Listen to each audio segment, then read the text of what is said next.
Assassin's Creed Unity. This was supposed to be the moment Assassin's Creed finally grew up.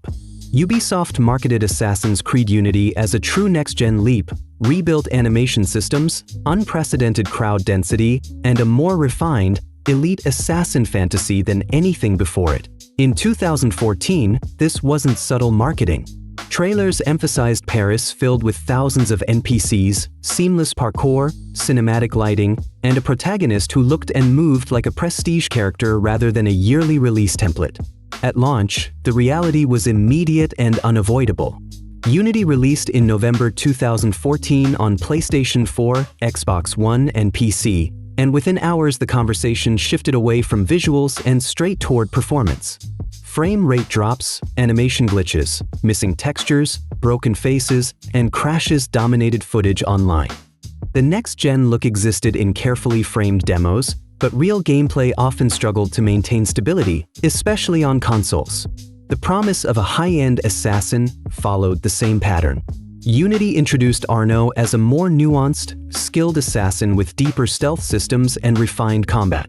In practice, stealth was inconsistent, enemy detection was unreliable, and combat often felt punitive rather than tactical.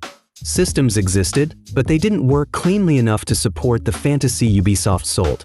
Other marketed features quietly collapsed too. The dense crowd strained performance instead of enhancing immersion.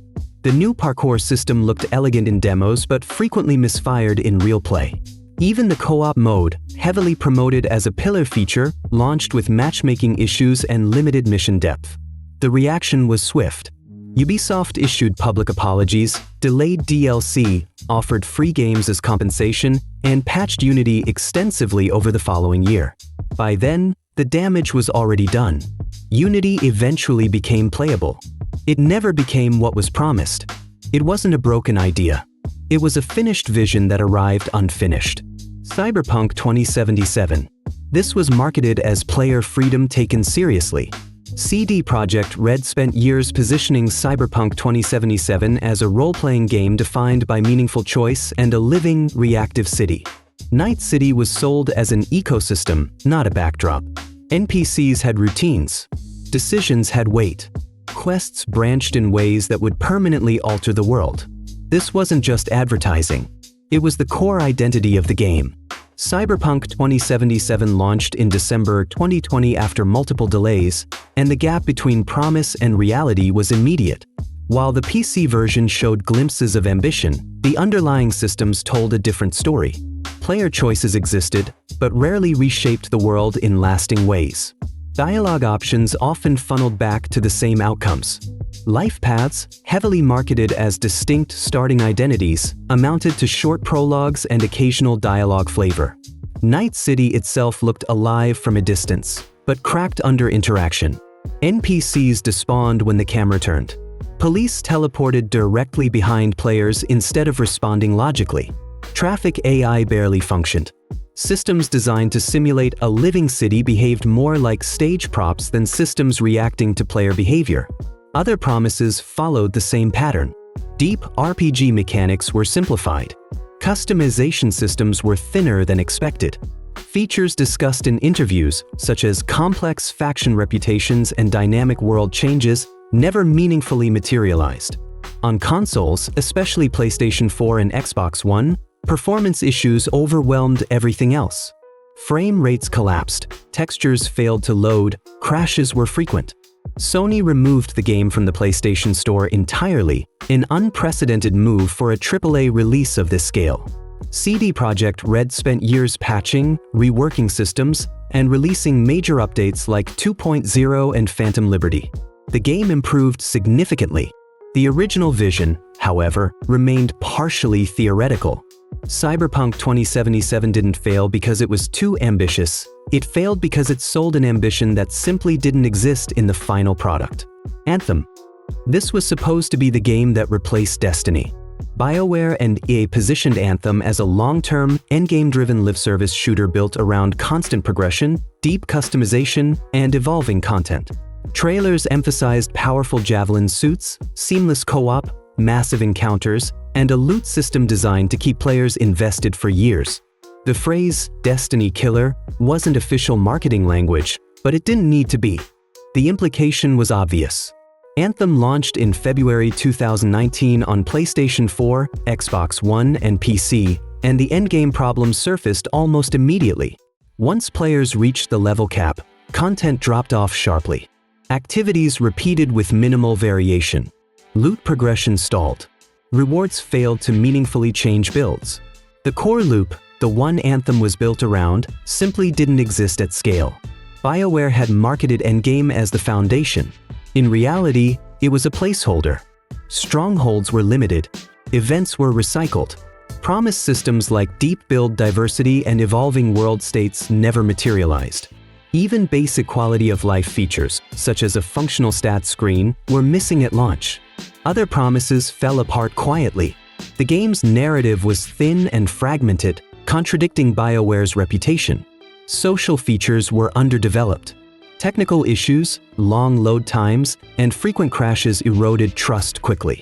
Behind the scenes, reports later revealed that large portions of Anthem's development lacked clear direction until very late in production.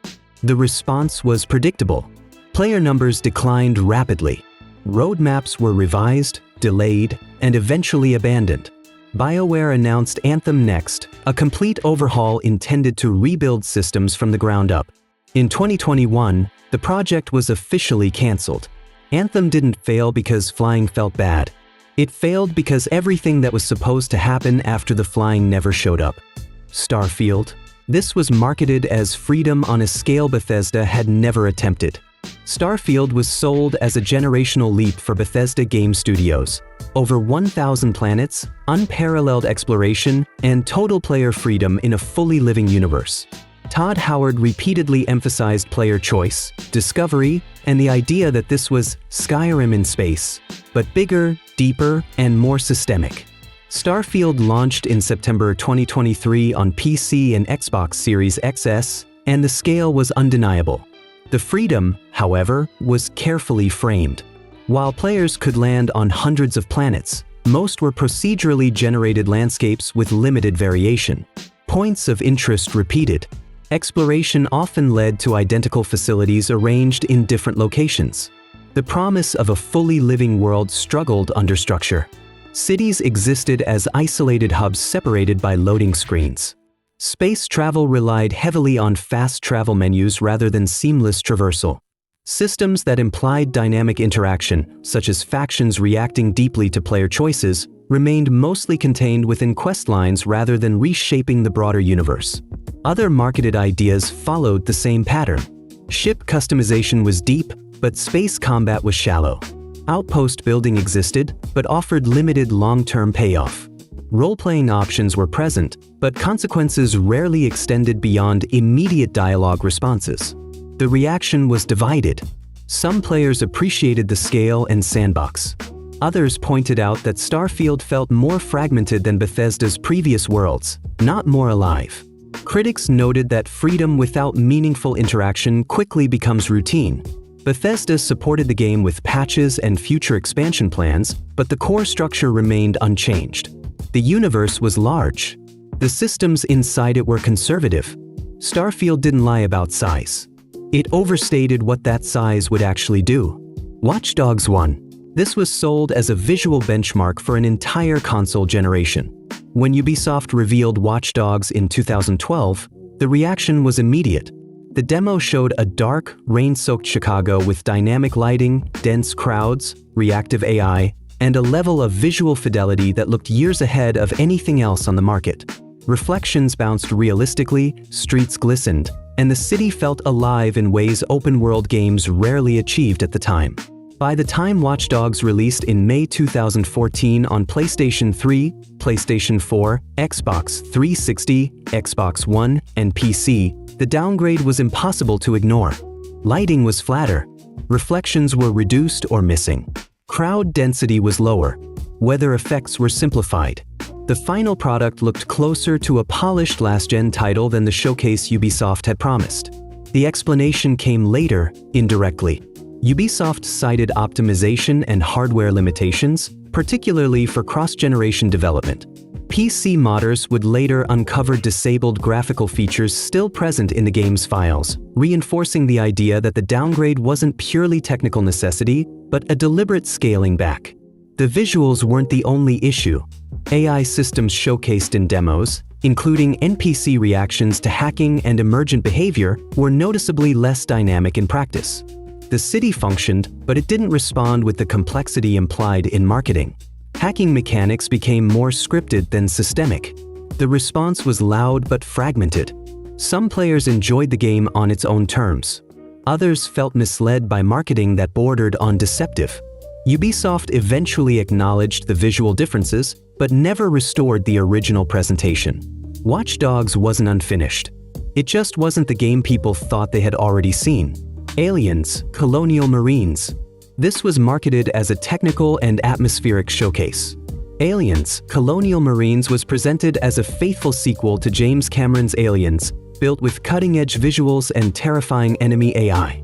Trailers emphasized xenomorphs that would stalk players intelligently, use vents dynamically, and adapt to combat situations.